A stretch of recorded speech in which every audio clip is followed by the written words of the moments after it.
İnsanın maliyyə həyatı onun şuuraltı proqramlarına uyğun formalaşır. İnsanın nə qədər qazanacağını, nə qədər saxlayacağını, nə qədər artıracağını, dəyərləri, inancları və digər proqramları gerçəkləşdirir. Bunlardan biri də sizin pulu həyatınıza nə dərəcədə qəbul etməyinizdir. Zehnin əməliyyat mexanizmləri arasında 3 əsas amil pulun qəbulunu təyin edir. Birincisi retikulyar aktivasiya sistemi və ya qavrama filtrləridir. İnsan zehni ətrafdan gördüklərini, eşitdiklərini və qəbul etdiklərini filtrdən keçirərək seçir. Beyniniz hər saniyə milyonlarla məlumat alır, lakin retikulyar aktivasiya sistemi sizin üçün ən vacib olanı seçir. Məsələn, izdihamlı bir məkanda adınızı eşitdiyiniz anda diqqətiniz oraya yönəlir. Hansısa mövzuya emosional bağlılığınız varsa, zehniniz həmin mövzuya həssas olur.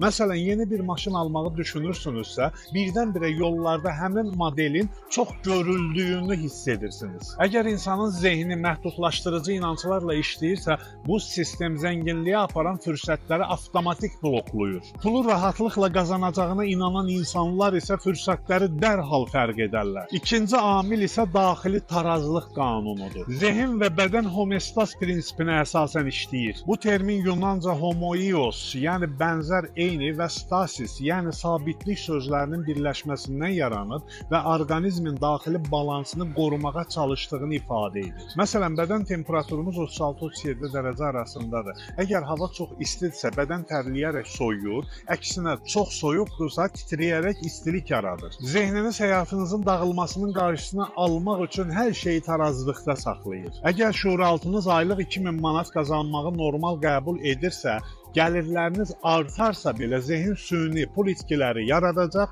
və yenidən sizi 2000 manat limitinə qaytaracaq. Əllərinə birdən-birə küllü miqdarda pul keçənlərin bir müddət sonra əvvəlki vəziyyətə qayıtmalarının səbəbi budur. Bunu dəyişmək üçün zehni yenidən proqramlamaq lazımdır. Üçüncü amil neyroassosiasiyalardır, yəni pulun neqativ və pozitiv şərtləndirmələridir. İnsanlar pul qazanmağı istədiklərini desələr də, əslində şuuraltı səviyyədə böyük məbləğlərin onlara uyğun olmadığını düşünürlər.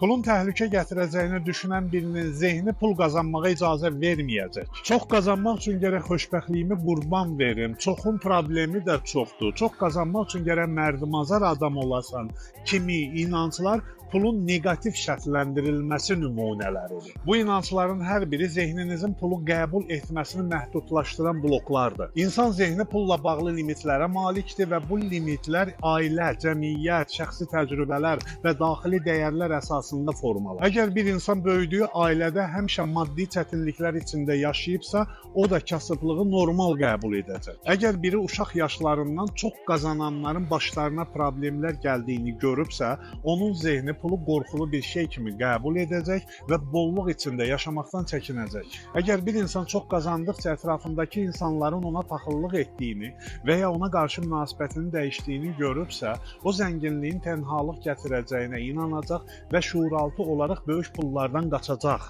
Zənginlik və kasıblıq zehni proqramların nəticəsidir. Maliyyə zehniyyətinizi dəyişmədən maliyyə həyatınız dəyişməyəcək. Zehni proqramlarınızı dəyişmək istəyirsinizsə, NAT-dan faydalanmaq əla seçimdir. Baharın gəlişi münasibəti ilə 2 möhtəşəm kampaniyaya start veririk. 25 martda başlayan Super NAT kampaniyası və 31 martda başlayacaq NAT koçları kampaniyası dəyişim alətləri ilə xidmətinizdədir. Hədiyyələrlə zəngin bu kampaniyalar barədə məlumat almaq istəyirsinizsə, nömrənizi mənə yaza bilərsiniz. Hər kəs pul qazanmaq istəyir, ancaq çox az insan pulu qəbul etməyə hazırdır. Fikirləriniz çox maraqlıdır.